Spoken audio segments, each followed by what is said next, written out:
This sermon's cassette bears the title By Faith Part 2 and features a message delivered by Paul Washer that was given in 2005. This is part 2 of a 4-part series. We've tried to restore the audio quality as best as we can. Around the dinner table tonight, we ate our bread with tears, and that's a phrase that can be used in ancient literature to mean to eat your bread with sorrow, to be in great pain. But we ate our bread with great joy tonight, all of us recounting many of the great things that God has done on our behalf. And you know what's amazing? I've never sat around a table with a group of individuals in which they were talking about the great victories they had won that caused the hearers to break out in tears. But only when we speak about the great victories that God has wrought in our lives do the tears come forth. When we realize how undeserving, how unwilling, how pitiful, how small, how faithless that we truly are as men and women, and how good our God is. This is always about Him, and it is always about His goodness. Always. And our joy comes not from our performance, but our joy comes from His faithfulness and His performance. I've been counseling a young seminary student, and he's just totally distraught. He just lives in anguish. He lives in doubt. He looks at his failures, his problems, his shortcomings, and everything else. He loses all joy, and he lives in despair. And I spoke to him recently and then wrote him again over the same matter. And I said, young man, there's a really good chance you're more spiritual than I am. But I'm a lot happier than you are. And the reason for that is your eyes are placed upon you. You hope to find your satisfaction, your peace, your salvation, your joy in your performance. I've lived long enough with God and failed enough times to know that's an impossibility. I look to Christ, and His perfect work is never a cause for a ceasing of joy. I always have joy regardless of my circumstance, regardless even of my failure, my shortcomings, and my sin. I have joy because my life, my salvation is founded upon the finished work of Christ. And that is so important. That is more than just words. That's salvation. Now, I want us to go again to Hebrews chapter 11. We've been studying faith, walking by faith. And in verse 1, we learned that we could have assurance of things that we hope for, and we could have convictions that things exist and things that are that we have never seen, only for one reason, and that God has spoken. That God has spoken. And if you and I are to ever have faith, we must be filled with the revelation of God. We must be filled with the knowledge of God. It is so important to understand that faith is nothing more than presumption. It's nothing more than a leap in the dark if it is not based upon, thus saith the Lord. And so our God has promised us. And in verse 2, we saw that men of old gained approval by faith. This is always the case.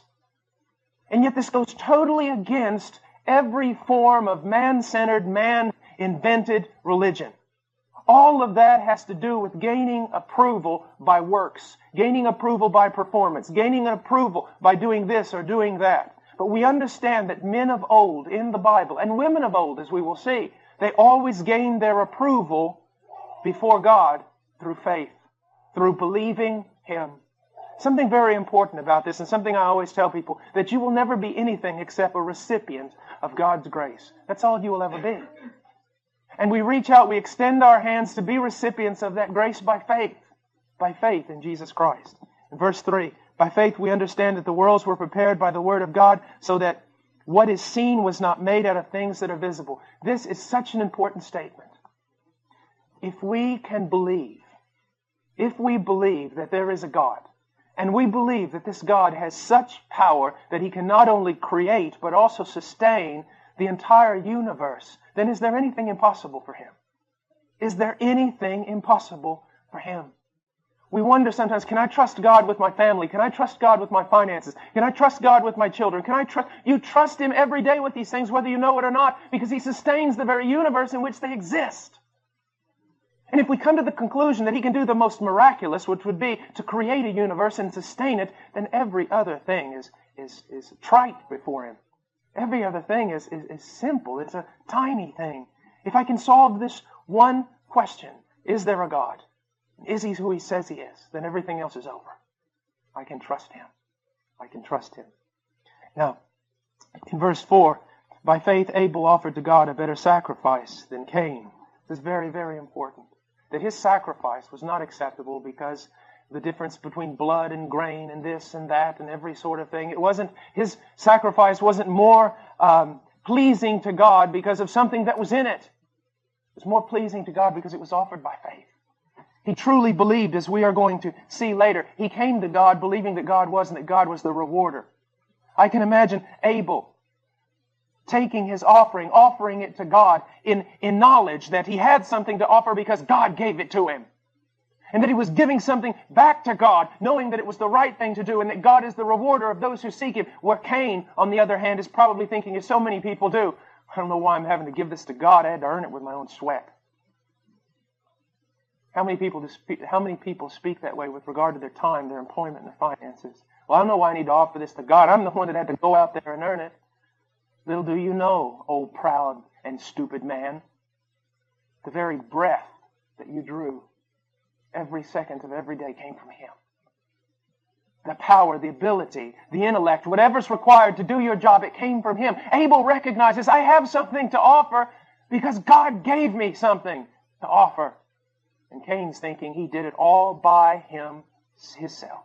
All by himself. And that offering it was just some pathetic, stupid little religious ritual. Why do I even want to bother with this stuff? I'll do it because it's to be done. There's really no use in it. Now, none of us would say that, but we spoke last night about something very important. We do many religious things, even good things, not by faith. When we sing a hymn unto God, when you say here this evening, it should have been by faith. Believing that God is, believing that God receives such a sacrifice, believing that it was pleasing to God, that it was actually doing something, that it was actually reaching the throne of God, that God was actually hearing your song, your singing, your heart. It just wasn't some empty religious activity that you were doing. This is also good for the servant of the Lord who is burdened by many, many years of service and many, many years maybe of not seeing much fruit, but realizing, no, there is a reason to offer. There is a reason to give. By faith, by faith, by faith. And then we see that through which he obtained the testimony that he was righteous. Something very important. Righteousness comes through faith. Always through faith. And this is very important because faith is the opposite of works. And being the opposite of works, it is also a denial that God could ever be a man's debtor. Do you know when I study religion and I study things of that sort and study cults and everything else that sometimes I have to study, I'm well aware of something. That every religion on the face of the earth, with the exception of true Christianity, is a religion of works. Now, why is that? Why are men glad to receive a religion of works and yet will practically kill a messenger who comes to them and says, it is free, it is a gift, receive it by faith? Why is that? I'll tell you why, because men want to be God. You say, well, what on earth does that have? No, men want to be God. Men want to be the greater. You see, the lesser is always blessed by the greater. When you have a religion of works, what you're saying is, you have blessed God. You have made yourself greater than God. God is the one receiving from you. And now, God owes you because of the things you have done. And that's why men love works so much. They would rather have a religion of works than a religion of salvation through grace and by faith. But we see that men have always been approved. They've always been declared righteous only by faith.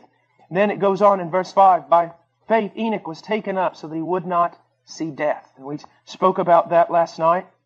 There's a very, very important part here. It says, and he was not found because God took him.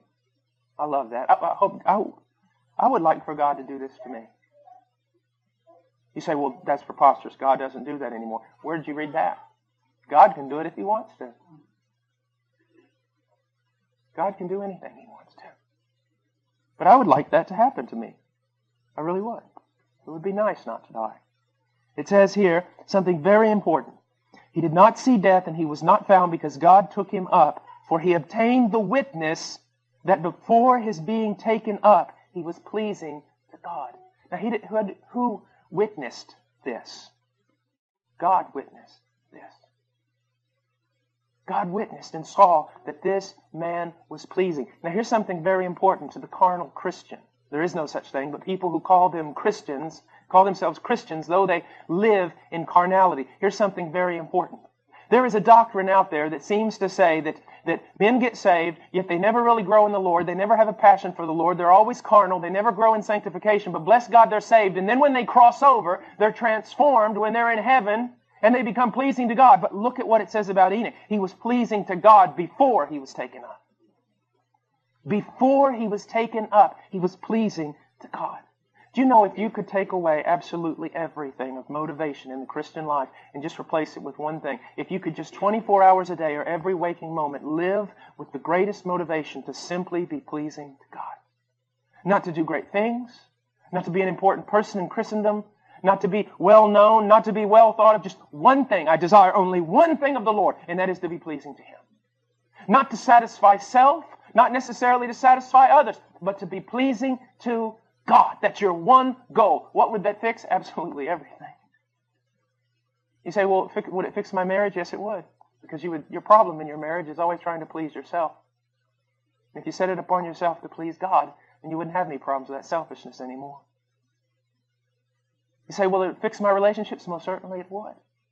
Would it make me a better father? Yes, it would. Would it make me a better mother? Of course. Would it make me a better church? Yes, it would make you a better church. To have one goal. I desire to be pleasing to God. What do you desire? Well, I want to get out of seminary. I want to be in a ministry somewhere. Oh, really? And what if God doesn't want either of those things? Well, I want to get out of college and I want to get a job and go to... Oh, really? We'll have movers and shakers a lot of times. Those are the, I don't know, kind of guys in Christianity that just know how to move things around, know how to get things going, know how to motivate. Sometimes I talk to these guys and they go, well, what's your vision at Heart Cry? What? What's your vision at Heart Cry? Jesus Christ? No. What do you want to do? Because you get scared when they start asking you these kind of questions. Get up in the morning and pray. And then I want to read the Bible. And I want to love my wife when she comes downstairs. I'm going to play with my children and go over Ian's Bible verse. Then I'm going to go to church and I'm going to pray with Darren. No, what's your vision? I said, I don't have a vision except for Jesus Christ. I don't want to be anything. I don't want to be a big shot. I don't want to be important. I don't want to conquer the world. I just want to be pleasing to God today, and that is enough. That is enough. And strive as I might, I haven't attained that goal, so why should I look for another? See, the more I walk with the Lord, the more I realize this childlikeness stuff is really important. Visions. Should we have a vision except Christ? Isn't He the heavenly vision? Should we have plans? I mean, what sort of plans? Daytimers, they don't really work well in planning ministry. I know the necessity of organization. I know the necessity of all that, but what I'm trying to say is simply this. So many times we can have plans and schemes and all sorts of things that we want to do and we want to be, and even in the name of the Lord, and yet they're all just fodder. They're all just sawdust. And God will come and tear them all down and say, I just want this from you. What would it be like if tonight we just simply captured this one thing of, I want to be pleasing to the Lord? When we dismiss, while we're sitting here listening to the message, my thoughts, I want them to be pleasing to the Lord. And when I walk around and meet with brothers and sisters in Christ, well, in that time of short fellowship, I want to be pleasing to the Lord. And when I go home tonight and sit around the table over those marvelous cookies you made, I might say, over those cookies, I want to be pleasing to the Lord. And that's all I wanted. And then I want to go to bed. That's it. That's so different than much of what's being promoted as evangelical Christianity today.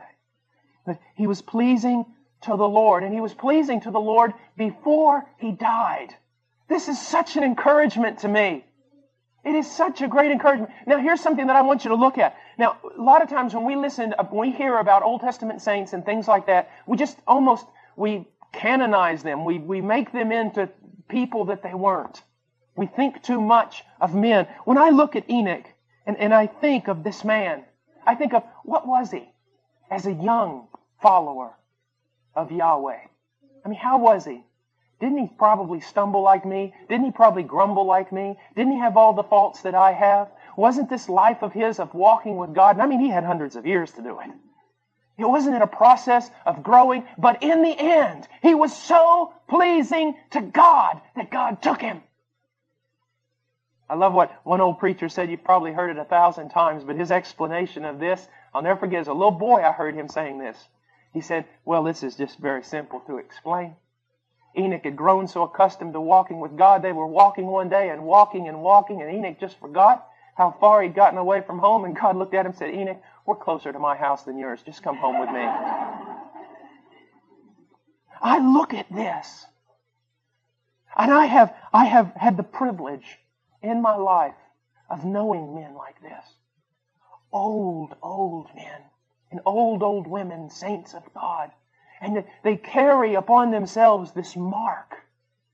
One time a college student said, sir, you're a man of God. I said, no, I'm not. I'm 42. I'm a boy of God. You've got to be at least 65 before you're a man of God. They carry upon themselves this mark of having walked with God. They carry upon themselves this mark of having been loved by God and even chastised by God. They're broken. They're different. They glow. And then they go to be with Him. It gives me great hope. Now I'm in the middle part of my life. I've walked with the Lord just a bit over 20 years. And there is enough in my life to discourage me to think that I'll ever make much progress. But there is Scripture that calls me on to hope that I will make progress. That in the end of my days, Paul Washer will be pleasing to God, because it is a thing that the Lord will see to. And it will be done.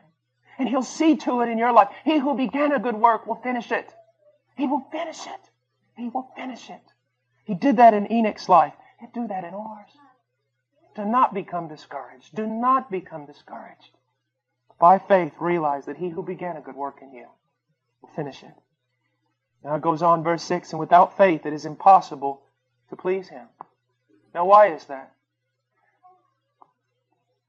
The faith or lack of faith we have with regard to anyone, any person, is a demonstration and a declaration of what we think about their character. If you say to someone, listen, I know what I'm talking about, trust me on this, just do it. And they say, well, I just don't know. You're saying something about their character. You're saying something about their ability. You're not just denying that you want to do something. You are saying something about their character.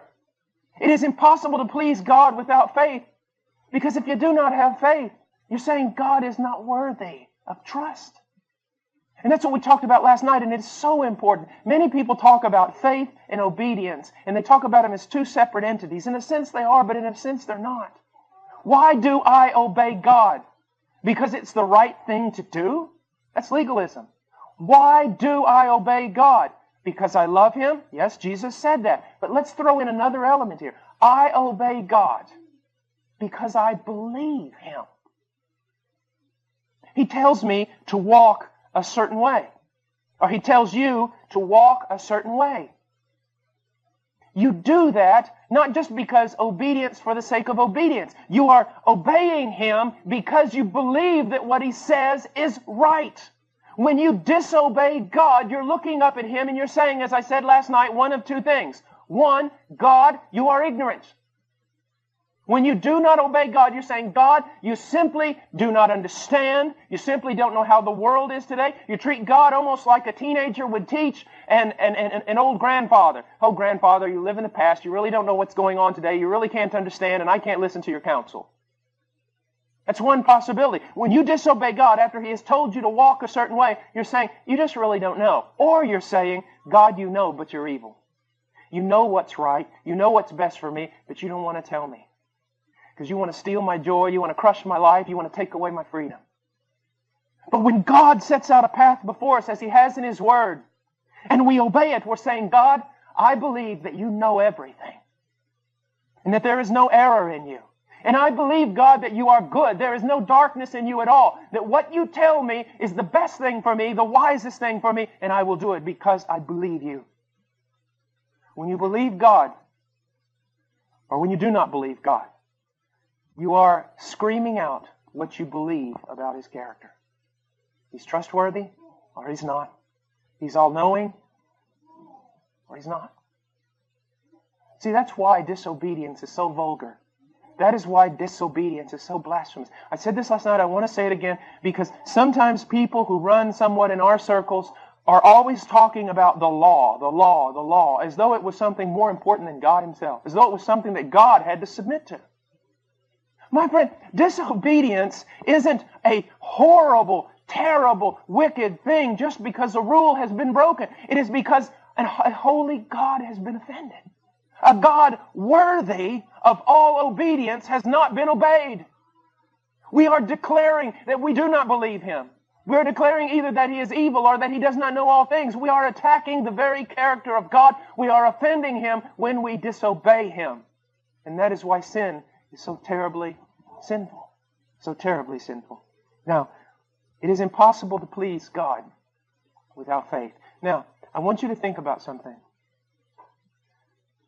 Jesus headed off to do what He needed to do, and the disciples said, look, they want to kill you there. Don't go back in that area. And He says, I'm going anyways. And they look at each other and kind of shrug their shoulders and say, well, let's go die with Him. Now, in a sense, they were loyal. In a sense, they were being devoted. But they weren't believing. They were doing something, believing that it would result in nothing.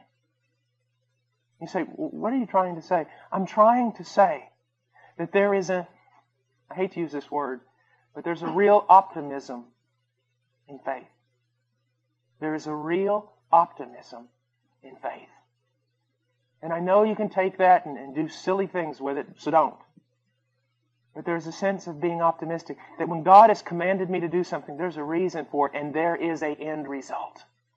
Although I might not see the promise, although I might not grasp it in my hand, there is an end result, there is a reason. I will do this. Why? Because God is true. Because He is, and He is the rewarder of those who seek Him. If I obey Him, there is a reason for it, an end result that is good.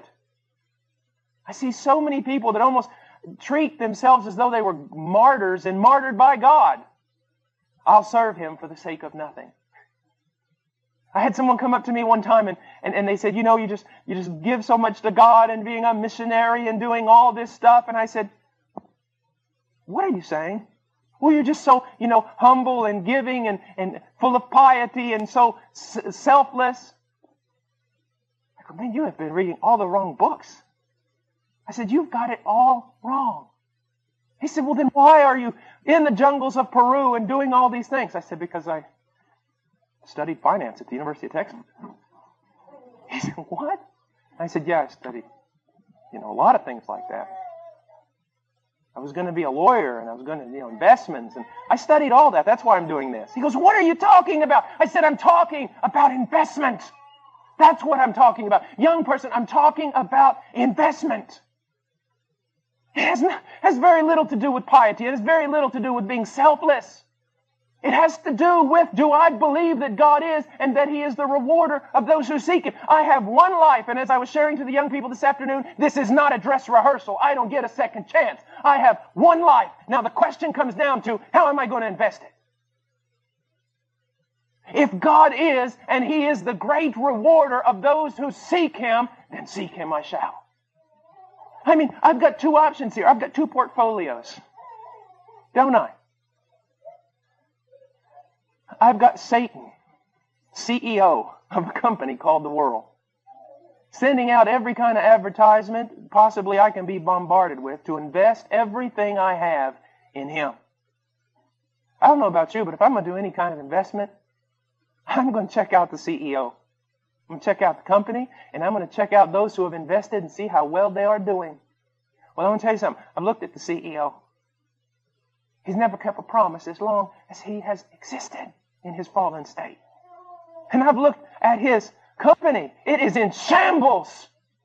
It is in absolute shambles. And I've looked at those who have invested their lives in His way, and they are in hell. And I don't want to seem trite. I don't want to seem irreverent or anything. But I've looked at the other portfolio, and there stands the Lord Jesus Christ. Truth incarnate. Faithfulness incarnate. Selflessness incarnate.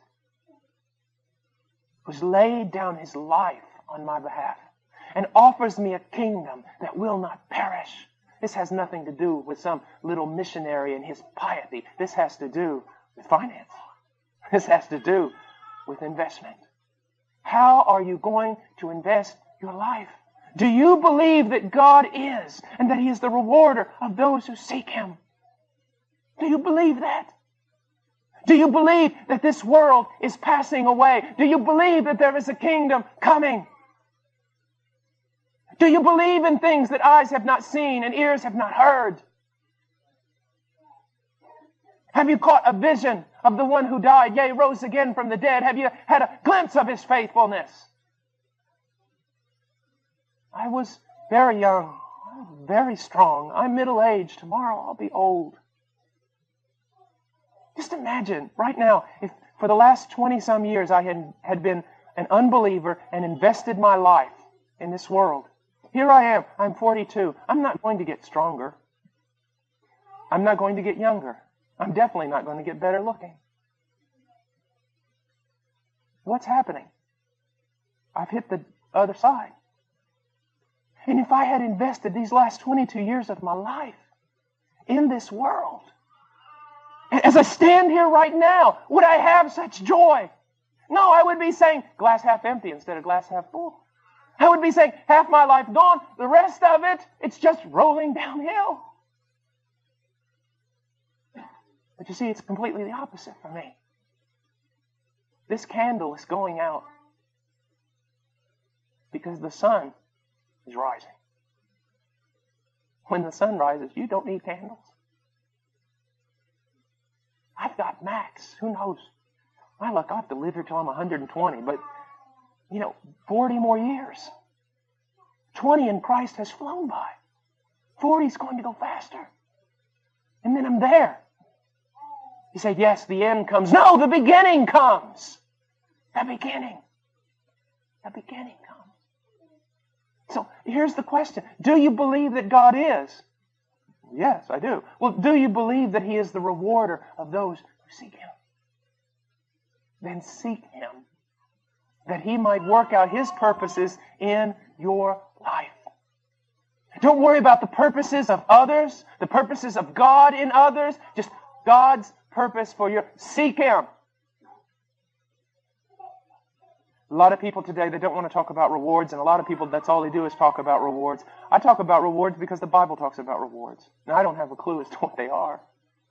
I just know much has been promised to me. I just know that God is, and He is the rewarder of those who seek Him. I hear sometimes people will say to an old saint or say to a missionary, you've given up so much, and they just look at the person like, you don't even have a clue as to what I'm doing, do you? I've given up so much. What does that say about your view of God? What have I given up? Sin? Death? The grave? A torturous, meaningless life on this planet? What have I given up? Please, write out the list really quickly so I can speak to God about these things. Surely He'll want to know. What have I given up? And something else that's very important. Some of you, He will call to be missionaries maybe. And He will send you to the most horrible places on the face of the earth. And maybe even you'll die there on top of a mountain half frozen and starving. I don't know. And others of you He will make very, very successful. And cause you to prosper in all your ways. But demand of you the same dedication to use what He has given you for the advancement of His kingdom. You see, it's not God's purpose for me that ought to be thrown on you. Or your purpose for God should not be the thing I'm striving for. Or God's purpose for you should not be the thing I'm striving for. God has called you. God has given you a specific purpose. God has commanded you to seek Him and to believe that if you do seek Him, He will reward you. And that way manifests itself in so many different manifestations. Can you believe God? Can you begin to seek Him in your life? You know, so much in our world and so much in Christendom, so much of our culture is designed to build a wall around us so that we don't listen to God. A kid studies and he gets 18 and he's, where's he going to college? I don't know if he is. What do you mean you don't know if he's going to college? What do you mean you don't know if your son's going to college? You went to college? Yes. What about your son? I don't know. Well, what do you mean you don't know? Everyone goes. No, not everyone goes to college. God could command my son to put on a backpack and go to Iraq, preach one message, and be shot down. You see, we assume too much. God naturally wants this to happen to me. No, God might not want this to happen to you. Well, God naturally wants me to take this. No, not necessarily. You need to reopen your life and get rid of many of the presuppositions that you have that are built into you, not by the Word of God, but by your culture, that is dictated and set out a path for you to walk in. God has dictated and set out a path for you to walk in. And the two are never alike. You need to open, whether you're a teenager in high school or you're 85 years old, you need to reopen your life and seek God. God, what do you want from me? What do you want from me? What do you desire from me? You know, one of the most amazing things is found in the message of the church to Laodicea. It's an amazing, amazing thing. The first thing that comes out of Jesus' mouth is an amazing thing. He says, behold. He said, well, what's amazing about that? Well, let me show you. Behold. It doesn't make any sense that I should say behold, does it? Why? You're all looking at me. Now, if I was in the back of the room and you were all looking in the opposite direction, then I would say, behold, turn around, look. That's what's so amazing about what Jesus says to the church. The first thing He says is, behold. When He gives that great admonition, behold, I stand at the door and knock. When He gives that one admonition, behold. Why does He say that? I'll tell you why. The church is looking in the wrong direction. And He has to call their attention back to Him. And you know what? I'll just bet this, that church in Laodicea is looking in the last place that they saw Jesus. Now, what do I mean by that? So many times I told a missionary one time, he was talking to me, an old missionary, and he said, Brother Paul, tell me about what's going on. I said, well, Brother Trammell, I said, Peru is God's will for my life. You know that? Hold it.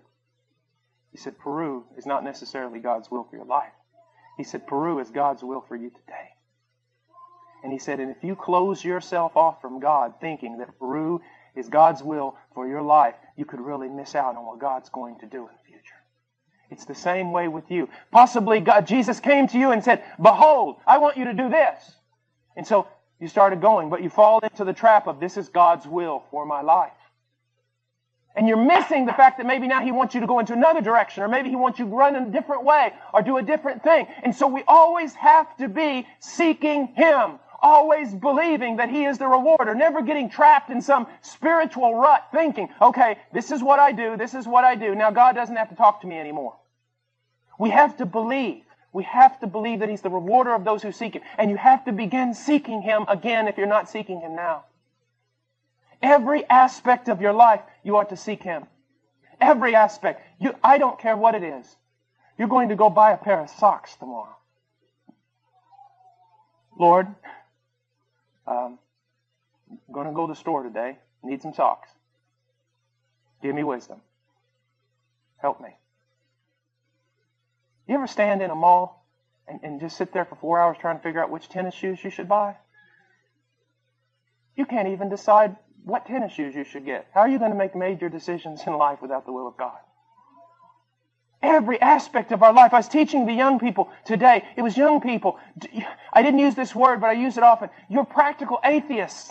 There is so much you do in your life, so many decisions that you make in which God is not involved. There is no idea of deity here. There's no idea of sovereign ruler here. Every aspect of our life, God should be consulted. We should seek Him, seek His wisdom, seek His direction. What do you desire from me, O Lord? Because I believe that you are the rewarder of those who seek you. He is. He is. Let me just stop here for a second and say something very, very important. You've probably sung songs or heard songs that uses the word Adonai. It's a word that means Lord, owner. It was often used by the Jew in substitution for the word Yahweh.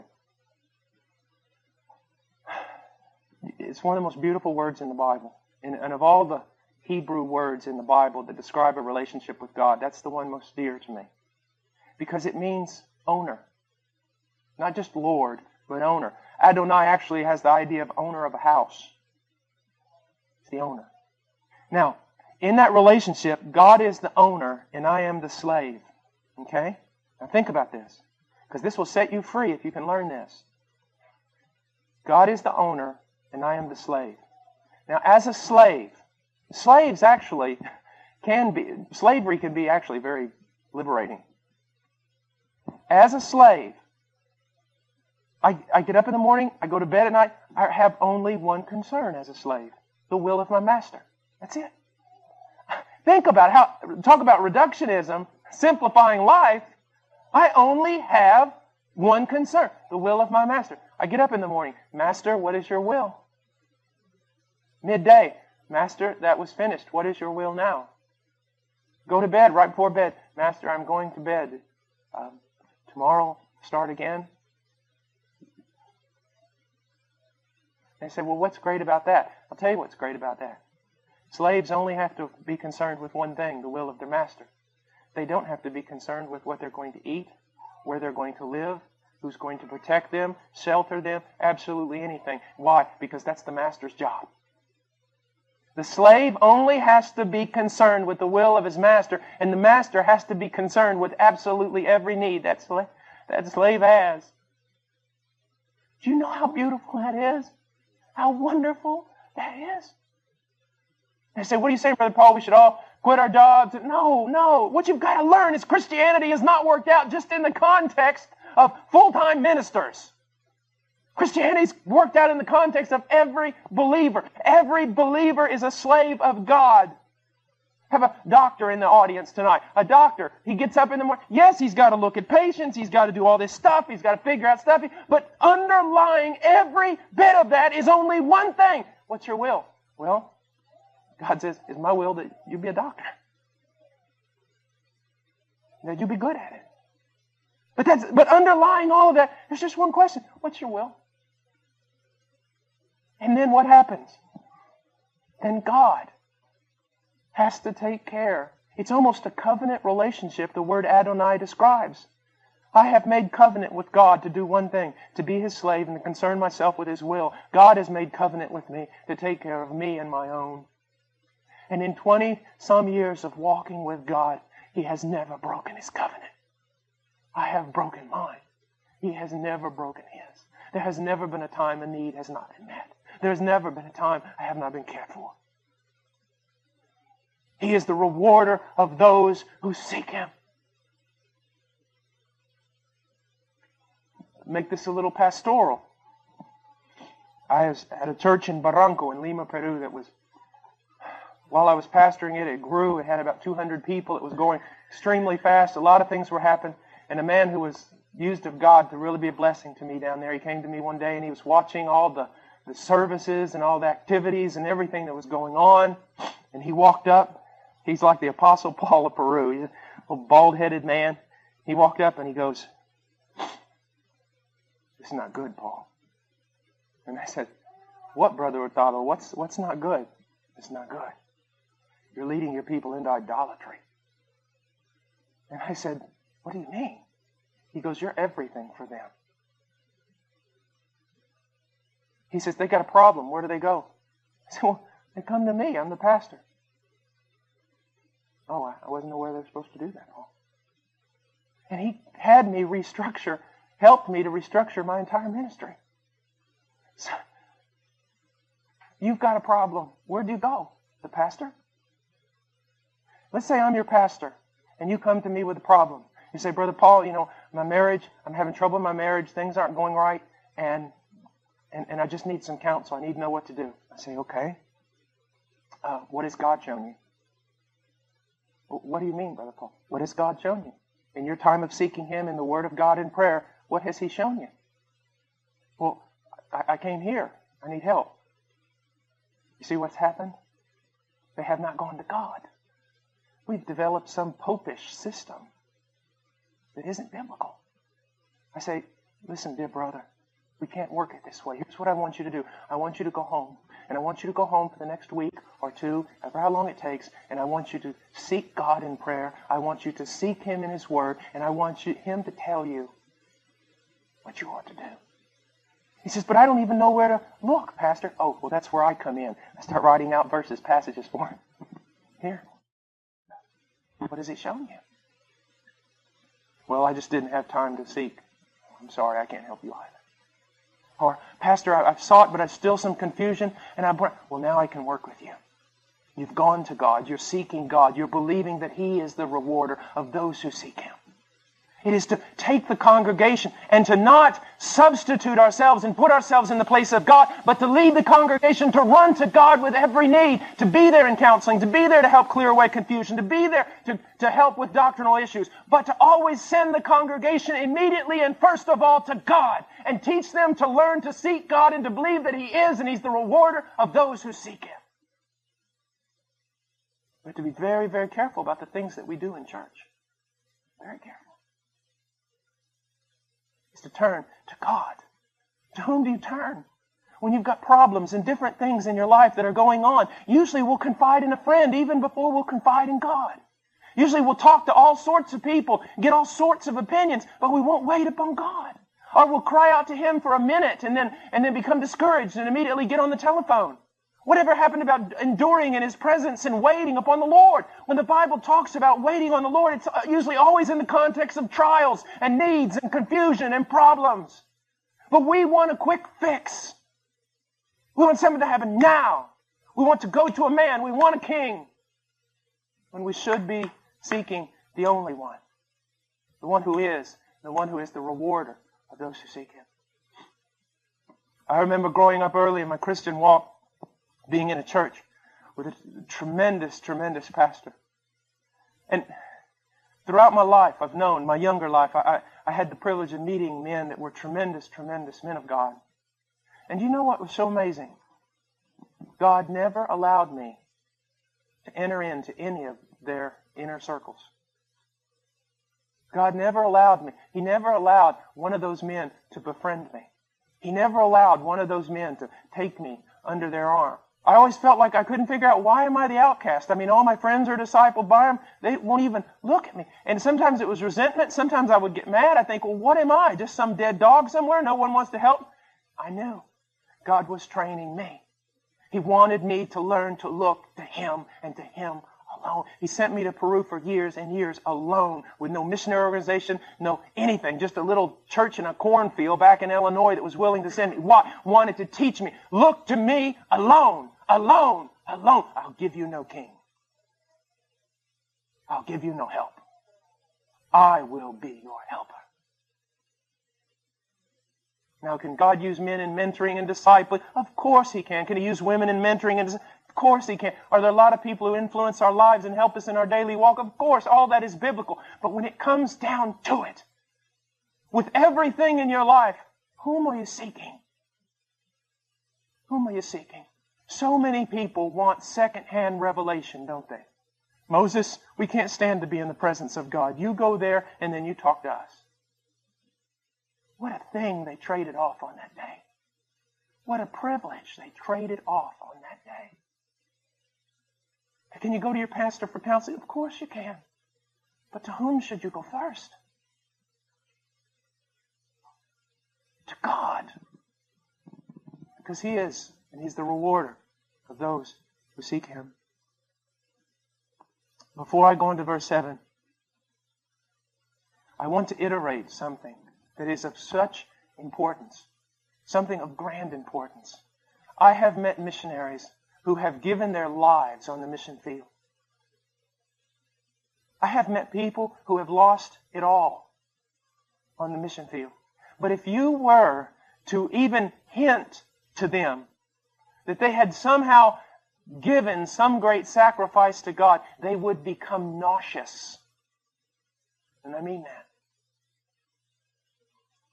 Because God is the rewarder. No one can out outgive God because God is no man's debtor. You cannot outgive Him. You cannot be kinder. You cannot be more faithful. You cannot be more generous. You cannot be more selfless than God. Like one preacher told me one time, goes, you got a little shovel, God's got a big shovel. You shovel it out, He shovels it in, His shovel shovels more than your shovel. And I have seen that. I have seen that. Over and over and over again.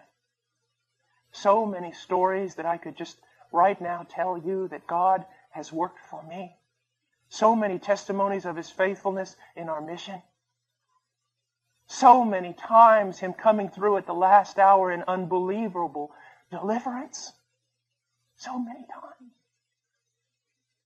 I set myself many years ago to follow the example of George Mueller. Because as in his day, he desired to show people that God would meet the needs of a ministry, even if that ministry never made their needs known to a single man. And we have set upon ourselves to do that very same thing. And all the days of my life that I have practiced this, not one time has God failed. Not one time. We were in tears this evening talking about God's faithfulness in the mission, because if some of you know of George Mueller, he would present a presentation twice a year, once a year, about how God met all their needs.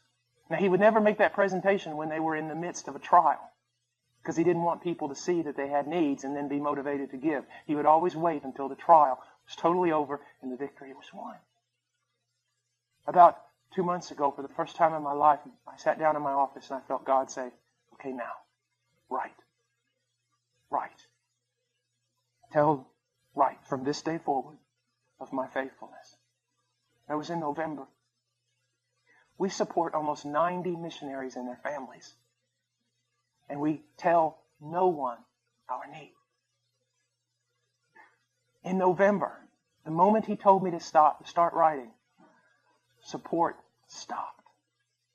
It stopped. We were at the 25th day of November and not one missionary on the field had been paid. The staff had not had salaries for a month. And yet not one staff member went hungry. Not one staff member failed to pay a bill. As a matter of fact, all of us got together and figured out that somehow we prospered more without getting a paycheck than when we got one. And then it started coming, and God met every need of every missionary. He has never one time failed. Never one time in all these years. Do you read how many missionaries? 90 missionaries and their families. Do you know what that requires? And do you know that God has met it every month, every year, and never one time has He failed? Never once having to call, never once telling someone our need, and then all of a sudden people just start giving. Go out to the mailbox after receiving almost nothing, and the mailbox is filled. God has never failed. Never failed. So many times I have sat there in my office, I have cried, I have grumbled, I have doubted, I have been miserable. So many things, not trusting my God. And in spite of my lack of faith, He has never failed. This is not about the faith of some super spiritual saint. It is about some weak, grumbling little child who can't even learn one lesson about faith. And yet God never fails. Can't you trust a God like that? Can't you begin to trust a God like that? Now, I have a little plaque in my office that said, God gives the best to those who leave the choices up to Him. Can't you trust God with your finances? Can't you trust God with your needs? Some of you want different things and need different things, and you go in debt to get them when only if you would have waited upon God, He might have provided that very thing for you without cost. You see, this is not just something that dealing with missionaries. This is about every aspect of our life. I'm praying for shoes, and last week someone bought me these shoes.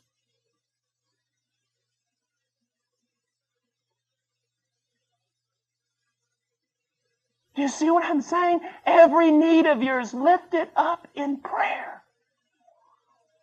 Every need of yours into prayer. God so much appreciates, so much loves. Prayer is so much a part of who God is. Why? Why? Prayer to me is like singing in a round. You know what singing in a round is? You know, sing hallelujah to the sing hallelujah to. When you sing something and sing it back. Singing in a round. That's the way I see prayer. Someone asks, well, how does the sovereignty of God and prayer and all that work together? Well, I'm going to explain it all to you right now. This is the way I look at it in a simple, childlike way. God sings to me a prayer. In His sovereignty, there is something that He wants me to ask Him for so that He can get glory out of giving it. And so He sings to me a prayer so that He will lead me into praying a prayer that I will pray back to Him and that He will answer. Well, why doesn't God just give it? Because He wants double glory. See, if I didn't pray for it and He just gave it, I would give Him glory for giving it. But not only do I give Him glory for giving it, I give Him glory for answering prayer. Singing it around. I had a friend, Herb Williams, and I love him so dearly. You know, when I get around a bunch of Calvinists and they start bad-mouthing Arminians, I just think about, oh, Herb. He loves God more than I think I ever will, and he's as Arminian as he can be. And if that offends some of you, well, you can just get glad in the same pants you got mad in. But I remember one time he wanted a guitar. He prayed for 6 months. And one day he walked out at like 8 in the morning, getting ready to go to the ministry. We all worked in a street ministry. And he opened the door, and there on the board was a guitar. You say, highly impractical. Everything my God does is highly impractical. You see, one of George Mueller's greatest desires was that people would see the ministry that God had given him, and that those people would trust him, would trust God to meet their daily needs, would trust God to take them by the hand and lead them. My greatest desire for Heart Cry is not missions. It's really not. The main purpose of Heart Cry, and God would never allow me to do it before, would be to tell people He never fails. And the wonderful thing about it is that spiritually, I am a loser. If you only knew what I really am. If you only knew how much I whine, how much I doubt, how much I'm faithless. If you only knew the times I can't even have a quiet time. I can't even get up enough gumption to read my Bible for 2 days. I know most people don't want to hear that because they want to honor men more than they should. And people get mad at me for saying that. It's true. I have trouble obeying. Talking about theology, I'm still working on trying to figure out how to love my wife. I can't think of one reason except that He set His seal upon His children to do them good. You see, one day when I get to heaven, Brother Jennings is not going to come up and throw his arm around me and say, I want to glorify God by telling you all the wonderful things Paul Washer did for him. He's going to throw his arm around me and say, I want to glorify God by telling you all the wonderful things that God did for Paul Washer. You see the difference? You see how twisted we can become? Well, if I could only reach this spiritual level, if I could only learn to pray this way, then yeah, God would do that too in my life. That is just stupid. Do you know what my most powerful prayer is? The most powerful prayer, when I'm in trouble, when I have to pull out the big guns. You know what my most powerful prayer is? The one that gives me most comfort at 3 o'clock in the morning in the dark? This. Lord, you know, I'm going to bed now because you know.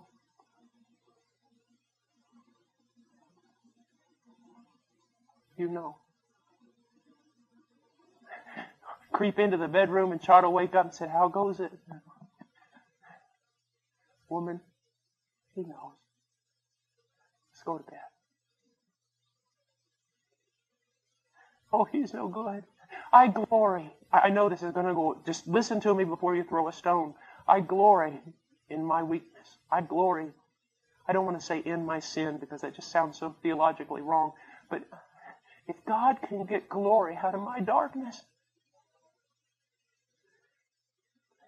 how do all these missionaries get paid? How this happens? There's 3 guys of us sitting in office. Me. a Lutheran who's been converted now, goes to my church, who's been a Christian for about 4 years. John Green from England. He didn't even know how to tie his shoes. And he's been converted for about a year and a half. And we get in there and sometimes, what are we going to do? Well, I don't know. Pray. God, help us, God. That's it. And He does. And He does. I remember one time when the blessings, this was so funny because God showed this to me and Darren at the very same time, to the point we looked at each other and started laughing. There was a time, it was like a year ago or a year and a half ago, I forget, and it was just like all the blessing cut off. Just everything. And I walk in the office and Darren's in there and we're praying and then we start talking. I said, Darren, is there some sin in my life? Is there some sin in your life that's blocking God's blessing on us? As soon as I said it, I looked over at him, he looked over at me, and we just busted out laughing. And I go, are you thinking what I'm thinking? He said, yeah, I'm thinking what you're thinking. I'm going, well, a couple months ago, God was pouring out blessing all over the place. I was just as sinful then as I am now. So that can't be the reason. Now, I'm not making light of sin, and I'm not making light of holiness. You ought to hear me preach on holiness. It scare you to death. But the point that I'm trying to make is that God is not doing this because men have done something. God has set His seal upon His people to love them and to answer their prayers and to be faithful to them. You see, if it was any other way, you would walk out of here tonight, especially some of you young Christians, thinking, man, gosh, if just one day, hopefully I could arise to Paul Washer's level of spirituality and faith, then God would do something great through me. If that's the way you feel, come listen to me pray sometime. You'll walk out of there going, God can help this guy. He can help anybody. He can help anybody. He is the rewarder of those who seek Him. And here's something about seeking God. It doesn't have to be a lot of noise. I know I'm telling you a lot of things just from experience tonight, but I want you to realize this. How unorthodox seeking can be as long as it's seeking. I remember when I first set up on myself to seek the Lord. I know it was a sovereign work of God because I don't know how this would ever happen in my life. It was never repeated. But when I was a young Christian, God set it up on my heart to seek Him. And He gave me grace so that hours a day I was seeking Him. And I've all these promises, seek the Lord and, He'll show Himself to you, and all this different stuff. I'm quoting from Jeremiah and Matthew 7:7. And it got turned from minutes into hours. And that's something because I fall asleep all the time when I pray. I really have this problem. When I first started seeking the Lord, I said to myself, Lord, I'm going in there in that closet. I went into the closet because they said prayer closet, a literal closet. Took all the clothes out of it, went into the closet. I said, Lord, I'm going to seek you, and I'm not coming out of there till I know you or until I die. 15 minutes later, I fell asleep, and all my roommates came home, found me in the closet sleeping. They said, this Christianity stuff has just gone wild. So I took an alarm clock and set it for 15 minutes because that's about how long I would last praying. I'd go sleep, it'd go off, I'd wake up, I'd set it again, start praying for another 15 minutes. And something unusual started happening. As I prayed more and more, I said less and less. To the point where it was simply this. Lord, it's now 4 months and 6 days. I've been doing this. And you haven't come yet. I'm here again. And I'll be here for the next couple hours. Okay. I'll see you tomorrow. Just wanting one thing. God, you said you would come. I don't have anything else to say. I'm just going to wait here until you do. And come back tomorrow. And come back the next day. And the next day. And the next day. You still have not shown up. I was a young boy. I knew nothing of the presence of God. I knew nothing of the power of God. I know nothing about how terrible God can be. Get ready to go to the